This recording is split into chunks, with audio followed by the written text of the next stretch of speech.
Hello everyone, blogs with आशा में आपका स्वागत है। तो मैं आ चुकी हूँ फिर से आपके लिए एक नया ब्लॉग लेकर, और ये है मेरा मिनी ब्लॉग।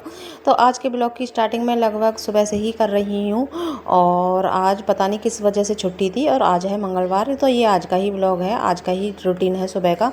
तो देखिए, मैंने कढ़ाई चढ़ा दी थी। कढ़ाई चढ़ाने के बाद इसमें मेथी का लगा दिया था तड़का, और 2-3 लहसुन की कलियाँ डाल दी थी चॉप करके। फिर उसके बाद मैंने एक प्याज भी चॉप करके डाल दी थी। उसे गोल्डन होने तक, भूनने तक थोड़ा सा इंतज़ार किया। इंतज़ार करने के बाद फिर मैंने इसमें डाला थोड़ी सी हींग, जो कि हींग बहुत ही हेल्दी होती है। मतलब हमारे खाने का स्वाद तो बढ़ाती ही है और हमारे खाने को हेल्दी भी बना देती है। तो इसीलिए मैंने थोड़ी सी हींग ऐड कर दी थी। और हींग ऐड करने के बाद अब मैंने इसे ये कद्दू है, और वैसे तो कासी फल बोलते हैं हमारे यहाँ पर, और ये कासी फल है। इसे मैंने कट करके पहले ही रख लिया था छोटे छोटे पीसेस में। अब मैंने इसे ऐसे ही फ्राई करूँगी। और देखिए, आज मेरे पास वैसे आमी वगैरह नहीं थी, तो इसीलिए मैं इसी तरीके से बनाती हूँ जब आमी वगैरह नहीं होती है मेरे पास। तो अब मैंने इसमें नमक डाल दिया है स्वाद अनुसार, और मिर्च और हल्दी डाल दी है। और ज़्यादा इसमें कुछ तामझाम नहीं डालूँगी, क्योंकि ये वाली सब्ज़ी ज़्यादा मिर्च मसाले से इसका टेस्ट ज़्यादा अच्छा नहीं आता है। मुझे नहीं लगता है अच्छा, और पता नहीं किसी को लगता है या नहीं लगता है। मुझे ये सादा सिंपल मसाले की सब्ज़ी ही सबसे बेस्ट लगती है। इसका स्वाद मुझे बहुत ही अच्छा आता है, तो इसी तरीके से मैं बनाती हूँ ज़्यादातर। तो इसमें मैंने ये गल जाए इतना ही मैंने इसमें पानी डाल दिया है। अब इधर मेरा दूध ऊपर आ चुका है। अब देखिए, ये जो दूध है भगोने वाला, अब ये मुझे बुला रहा है कि जल्दी से आओ वरना मैं बाहर निकल जाऊंगा।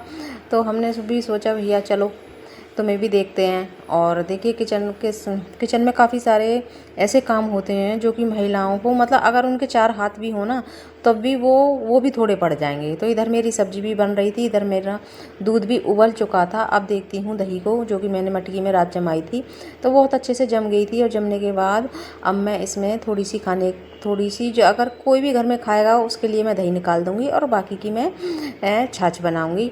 और देखिए, ये मौसम ऐसा है कि इस मौसम में ज़्यादा खट्टी दही भी हो जाती है, और अगर हम ज़्यादा मतलब जामन गेर देते हैं तो ज़्यादा खट्टी हो जाती है। तो मैं बहुत ही कम जामन गेरती हूँ, तो इसीलिए मेरी नॉर्मली दही और छाछ रहती हैं, तो उसका टेस्ट भी अच्छा आता है। तो देखिए, इधर मैं इसे चला रही थी। चलाने के बाद फिर मैंने इसे बीच में ही छोड़ दिया। फिर मैंने सब्ज़ी को भी देखा, क्योंकि सब्ज़ी बन रही थी तो वो भी देखनी थी। अब इसमें मैंने आधा नींबू निचोड़ दिया था, क्योंकि आमी और अमचूर वगैरह नहीं था मेरे पास, तो इसीलिए मैंने खट्टापन के लिए ये नींबू निचोड़ दिया। क्योंकि टमाटर से कुछ अजीब सा टेस्ट लगता है, मुझे नींबू बेस्ट लगता है मुझे। या तो मैं आमी डालती हूँ इसमें, और या फिर मैं इसमें नींबू ऐड करती हूँ। तो देखिए, इधर मेरी सब्ज़ी बनकर हो चुकी थी तैयार। तो इसे भी मैंने ठंडा करने के लिए रख दिया था, क्योंकि गर्मियों में जल्दी से मक्खन नहीं निकलता है, और काफ़ी ठंडा पानी डालना पड़ता है, थोड़ा हवा में रखना पड़ता है, तब जाकर मक्खन निकलता है। कहते हैं ना, देखिए, दूध से महंगी दही, दही से महंगा मक्खन होता है, और मक्खन से महंगा घी होता है। तो देखिए, जो जितना टाइम लेगा, जितना तपेगा, जितना कोई संघर्ष करेगा, इतना ही उसका भाव बढ़ता है, और इतना ही मतलब उसकी कीमत बढ़ जाती है समय के साथ साथ। तो देखिए, इसी बात से समझ लीजिए कि काफ़ी सारे हमारे घर में ऐसे काम होते हैं कि देखिए ना, हम उन चीज़ों से काफ़ी सारी चीज़ें सीख सकते हैं समय के अनुसार। तो देखिए, इधर मेरा मक्खन भी निकल कर तैयार हो चुका है, और ये है असली मक्खन।